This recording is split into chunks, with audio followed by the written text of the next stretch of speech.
There are conflicting reports about the future destination of Mercedes Mone, with some reports suggesting that WWE is still optimistic they can convince the former women's champion to return to the company. Meanwhile, other reports suggest that Mone is set to become All Elite imminently and expected to debut on AEW programming very shortly. Plenty of details on that, plus The Rock's plans reportedly are being kept pretty tight-lipped heading into WrestleMania 40 after his appearance on the Day 1 edition of Raw this week. An update on Trinity's exit from Impact Wrestling, soon to be TNA Wrestling, as she's set to return to WWE.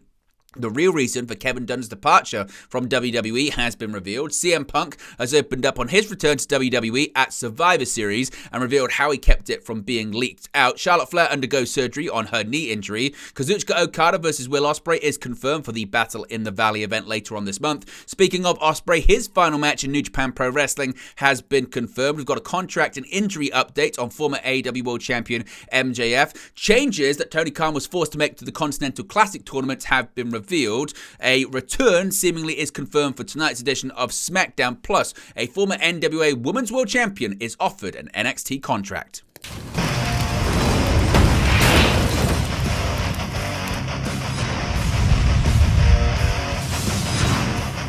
Hey guys, welcome back to Wrestling News 365. Hope everyone is doing very well. As always, there are plenty of news stories to get into in the world of professional wrestling. Let's start off talking about Mercedes Mone, because there have been so many reports going around about the former WWE Women's Champion as speculation surrounding Mercedes Mone rumbles on. Now, when Mercedes Mone appeared in the crowd at AEW All In at Wembley Stadium last year, it seemed that a deal between the two sides was a formality. However, as with most things in professional wrestling, the story hasn't been and wasn't straightforward.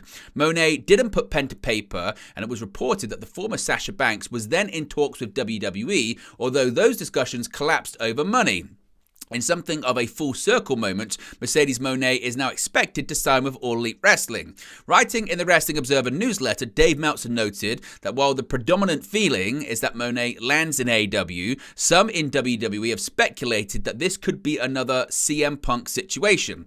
Quote, the other rumor was that Mercedes Mone would be starting with AEW shortly. The only thing we heard is that she was in talks with WWE and they were far apart on money. Some in WWE speculated that this could be a Punk situation where everyone denies it to lead into a Rumble surprise. Mone was talked about by others in WWE as Khan's counterpunch for losing Andrade. Khan did say he would be very active in the free agent market in 2024.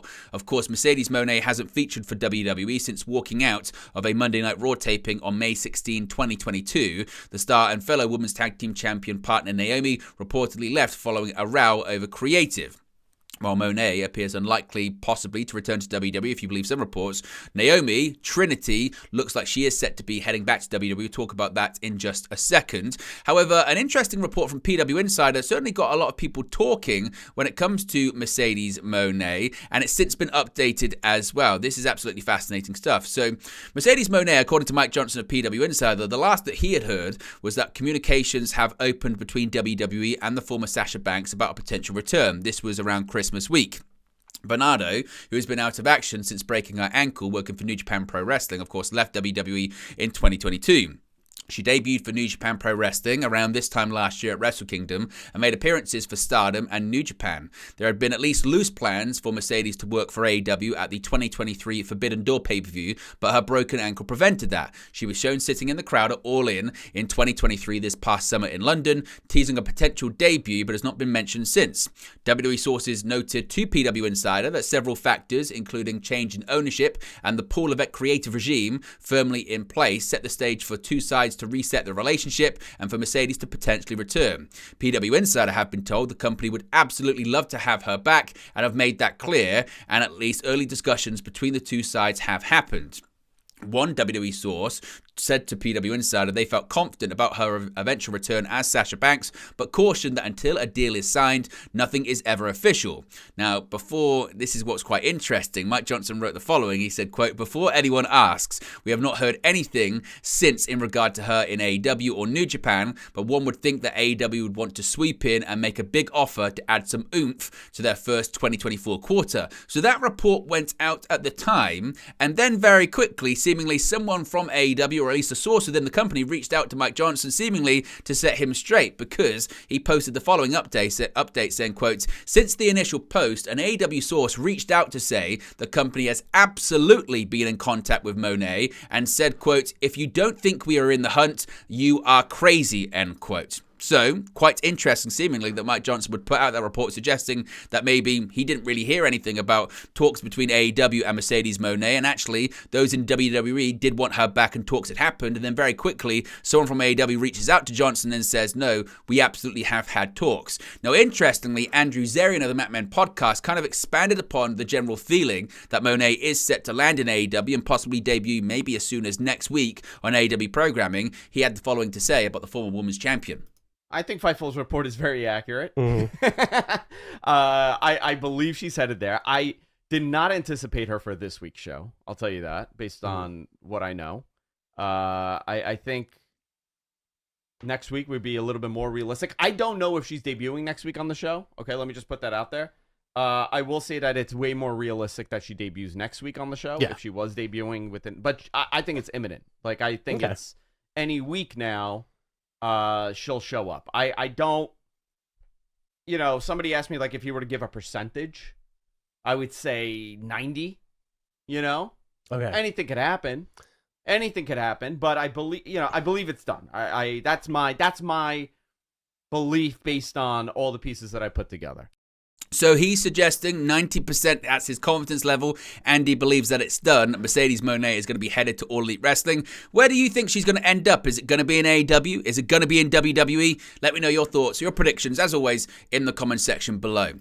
Now, let's talk about The Rock. The Rock caused quite a stir this week on the Day 1 edition of Monday Night Raw. The Rock wants to sit at the head of the table, and now the current WWE plans for The Rock have been possibly revealed. The former WWE champion made his return to Raw on the Day 1 edition of the show on January 1st, teasing the possibility of a future match with his cousin, the undisputed WWE Universal Champion, Roman Reigns. In the current issue of the Wrestling Observer newsletter, Dave Meltzer revealed the current plans, writing, quote, "But nothing is official. Everyone is tight-lipped, completely past Johnson would have not said what he did at the time he did without the plan being to build to such a match. While one would think WrestleMania would be the place, it also could be in Perth, Australia, given the story that the government there specifically requested Johnson for the February 24 Elimination Chamber show, and it also could be at the next show in Saudi Arabia, which does not have a date. The government there is paying ridiculous money for shows already, and bringing Johnson in could possibly negotiate a bonus that would make it the biggest money event in company history. It is also possible that Reigns could face Johnson and Rhodes on different nights at WrestleMania. The reality is, even though the Rhodes match has been teased and built on television, the Johnson match is far bigger financially. With WrestleMania sponsorship now a $20 million or more revenue stream, such a match is far bigger to potential sponsors. While there is no significant money in pay-per-view, although this match would be expected to do more, and the live gate for the shows will be the same either way since they're selling out both nights, it will set the record for the most people ever watching a WWE non-linear television event. Peacock is in more homes than last year, and this match will draw more curiosity viewers than the Rhodes match. The more viewers means the more new people exposed to the product or being brought back, which exposes the rest of the talent and the matches on the show to a new audience. So certainly, reportedly, plans are being kept tight-lipped. Which direction do you think this is heading in? Are we going to see The Rock versus Roman Reigns at WrestleMania? Are we going to see The Rock versus Roman Reigns at Elimination Chamber, at a Saudi show? Are we going to see The Rock versus Roman Reigns at all? Or is it just yet another tease that won't lead to anything when it comes to a Rock in-ring return? Let me know your thoughts and predictions about that. Now, let's talk about Trinity and her return to WWE. Now, according to the Wrestling Observer newsletter this week, Trinity Fatu, formerly known as Naomi, will return to WWE shortly after finishing up her TNA contract. WWE sources said it was expected, and in the current plans, there had been unofficial talks with her dating back nearly a year. Now, Mike Johnson has given a bit of an update regarding this as well. According to PW Insider, WWE sources have confirmed Trinity is expected to return to the company when she's done with TNA wrestling commitments. One source believes she could be back as soon as the end of January. Fightful.com, of course, first reported that there had been an expectation of her return to WWE. And in addition to that, he's also suggested that she's booked for the TNA's Hard to Kill pay-per-view, or at least 2 TV tapings this month. Now, actually, this is quite interesting too, because this article that Mike Johnson put out was also corrected, or at least had an update to it. And he said, quote, "One source has since contacted PW Insider to state they believe Trinity will finish up with Impact at their Orlando tapings," essentially suggesting that the expectation is she could be finishing up at the end of the month. So if we get any more details on that, of course, we'll let you know. Kevin Dunn, obviously a departure from WWE, a major executive departure. And Dunn's departure, of course, was reported on December 30, 2020, with it being stated that he was planning his departure around Christmas week. He had served as WWE's executive producer and chief global television distribution during his lengthy tenure with the company. Writing about the departure in the Wrestling Observer newsletter, Dave Meltzer outlined the timescale and reasoning, stating, quote, "It was Dunn's decision to leave, which one source said dated back about 2 months when Endeavor started wanting to make budget cuts to improve profitability in the department and started making decisions on the production side without relying on his opinions." Meltzer would go on to discuss a replacement for the role, Chris Kaiser, WWE's Executive Vice President of Television, reportedly being mentioned internally, writing, quote, "As far as a replacement as executive producer of all of the shows goes, I was told not to presume anything, and multiple people in the company even mentioned Mike Mansory, who at one point was groomed to replace Dunn until he quit the company, as someone Levesque would want. I would presume Mansory is under a long-term deal with AEW. Of course, Mansory joined AEW in December 2022 as Senior Vice President and Co-Executive Producer, and later revealed his reasons for leaving WWE in 2020. Quote, "Marty Miller's name was mentioned. He's the director, but that's something completely different, and in particular, the aspect of Dunn's job dealing with budgets. At one point, the attempt was made to make Chris Kaiser the executive producer who would handle the budgets, and Dunn as the guy handling the shows and making the final decisions. It could end up with Miller running the truck and Kaiser handling the budgets, but that's all speculation at this point." So certainly, that's kind of a bit of an update when it comes to possible replacements for Kevin Dunn in WWE. CM Punk, once again, has caused a bit of a stir with his latest interview, this time with WWE programming. WWE superstar CM Punk has detailed how his return to WWE came together quickly and why he needed to keep it a secret. The Best in the World was a recent guest on Peacock's WWE 2024 preview special, where he revealed that not many people knew about his surprising return to the company, with him withholding the information to even his family. He stated that keeping it a secret ensured that it became a magical moment. Quote, "Everything happened that day so fast," recalled Punk. "You should never text and drive, ladies and gentlemen. I was trying to drive to the Allstate Arena and let everybody that deserved to know that was in my orbit know what was about to happen. I'm texting my sisters. Nobody knew. That's how you get things done in this business. You keep things close to the vest. You don't leak stuff. That's when the magic happens. It was a magical moment." The former AEW World Champion remembered the range of emotions he went through when he entered the arena. Punk also stated that all his anxieties were brushed aside once he heard his theme song and was blown away by the reception he got from his hometown crowd, calling it a magic moment. Quote, "There were so many things going through my head, the nerves, people I hadn't seen in 10 years. I had questions, concerns, maybe even worries. It was all solved the instant the song hit and I walked out in front of my hometown. I couldn't hear the song anymore. I didn't know my cues. All of it went out the window. I couldn't hear the song. I could only hear the people. It was a magic moment." Now, in addition to that, he did speak about, I guess, a future foe when it comes to Seth Rollins. Of course, the pair finally came face-to-face on the December 11th episode of Raw, and sparks flew. Punk declared himself for the men's Royal Rumble match and signed to appear on Monday Night Raw, and in response, Rollins said Punk wasn't welcome and took issue with the star spending years dismissing WWE only to come back. Appearing on the WWE preview special, Punk was asked about his history with Rollins and sharing the ring with the World Heavyweight Champion in the Royal Rumble back in 2014. He said, quote, "I viewed Seth as somebody who was following my footsteps. I think there are a lot of people who are in WWE now who, for better or worse, looked up to a guy like me. I always like to think and thank legends that helped pave the way for roads that I travel now. Guys like Terry Funk, Eddie Guerrero, Bret Hart, Tracy Smothers, Chris Candido. There are a litany of guys that I always feel I wouldn't have gotten the opportunities that I got if it weren't for them. I guess I'm in a position where it feels maybe strange me vocalizing it, but Seth is a guy, at least I definitely thought it 10 years ago, he's a dude that I don't think would have gotten the opportunities that he's gotten if it wasn't for me. That might hurt some people's feelings, but facts are facts, but they don't care about your feelings. When asked about Seth Rollins' animosity towards him, CM Punk said that the world champion could be jealous of him and that any differences should be settled in the ring.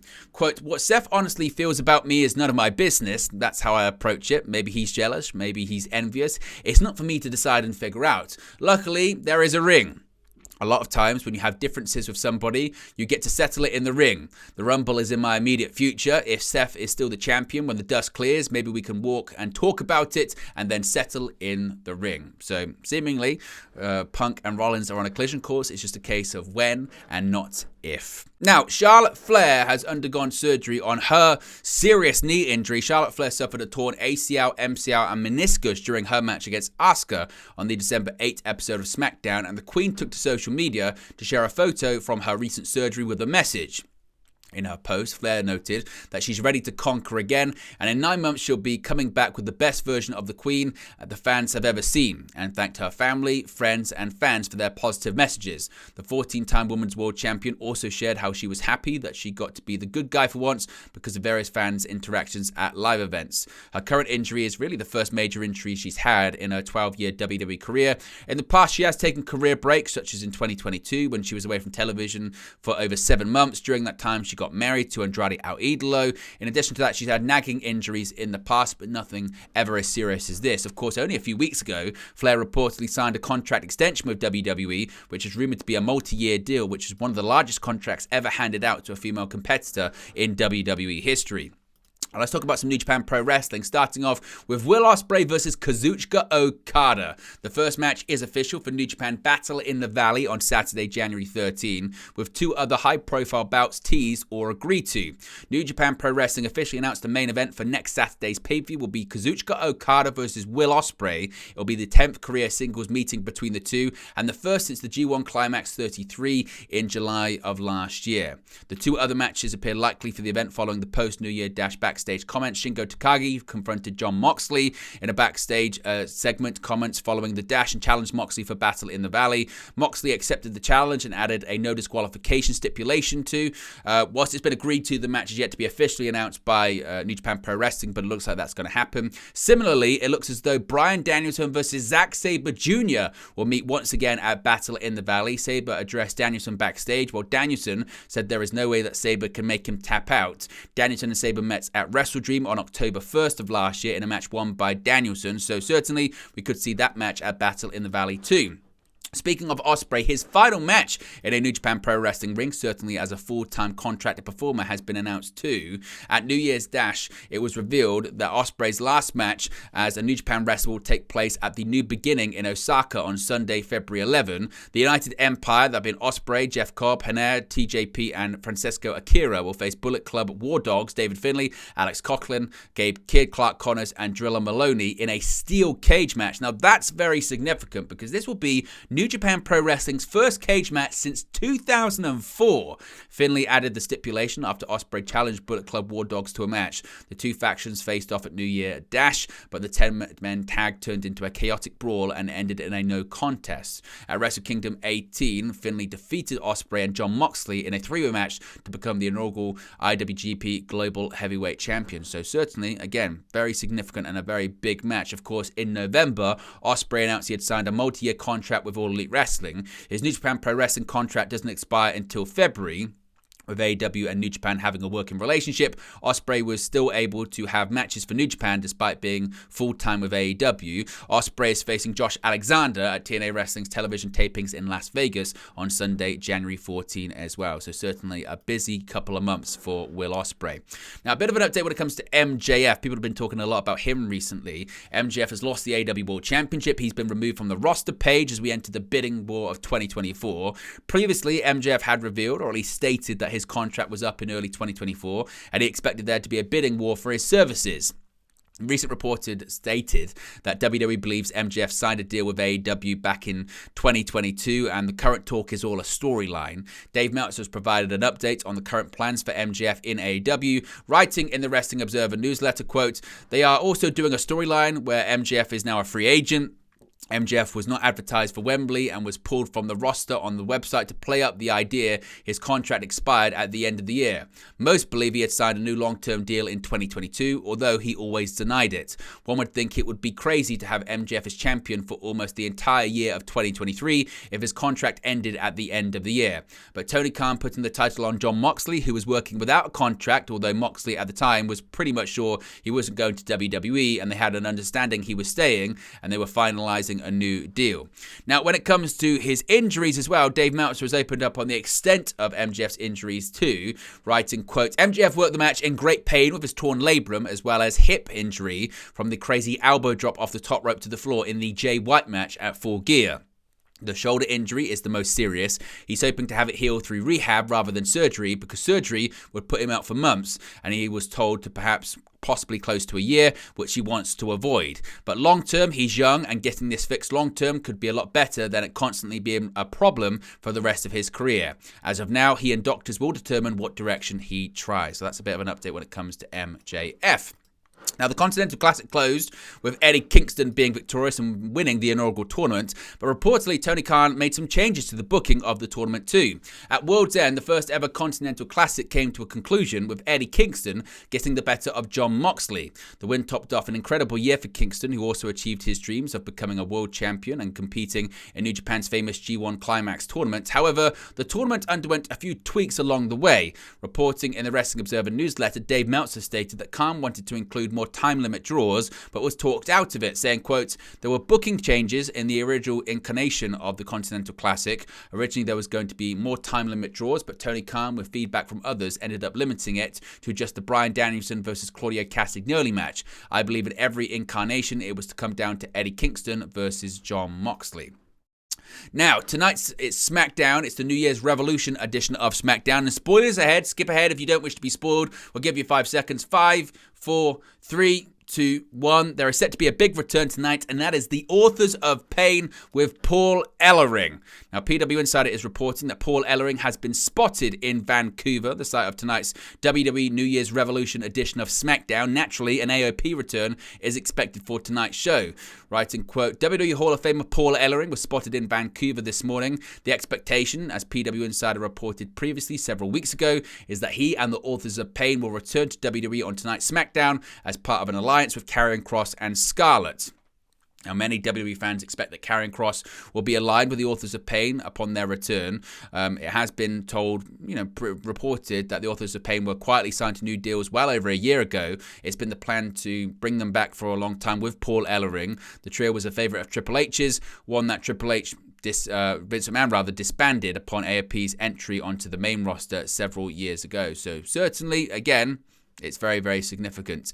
Now, in addition to that, Pretty Deadly has a match against Butch this week on SmackDown. Butch needs to find a partner for that match. It was also noted on PW Insider that Sheamus is expected to fill that slot. Sheamus, whose contract expires this year, has been out of action with a shoulder injury. He sat on the sidelines while other members of the Brawling Brutes carried on without him. So we could see the Celtic Warrior return this week, although others have speculated it could be Tyler Bates getting a call up to the main roster.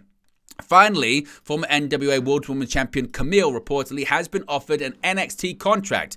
According to PW Insider, Mike Johnson is saying that WWE sources have confirmed that an NXT deal was offered to former NWA Women's World Champion Camille. It had been previously put out there by the likes of PW Insider and House of Wrestling that she had caught the eye of WWE, with House of Wrestling's report stating that WWE are, quote, super high on Camille. She finished up with the NWA in late 2023, with her deal officially expiring on January 1st of this year. The split between the two sides was said to have been amicable. Camille officially debuted with the NWA in October 2018 as Nick Aldis's bodyguard and would go on to hold the NWA World Women's Championship for over 800 days, defeating Serena Deeb in June 2021 before dropping the title to Kenzie Page in August of last year. But there you go, guys. This latest pro wrestling news for you. Be sure to smash a like on the like button. Be sure to subscribe, bottom right-hand corner. As always, let me know your thoughts in the comment section below, and I'll speak to you again very, very soon. Hey guys, thank you for watching, listening, streaming, or however you come across this video today. Be sure to click on the video on the right there to watch our next video, or click the bottom there to subscribe, or the bottom right hand corner. Thank you very much, and I'll speak to you again very soon.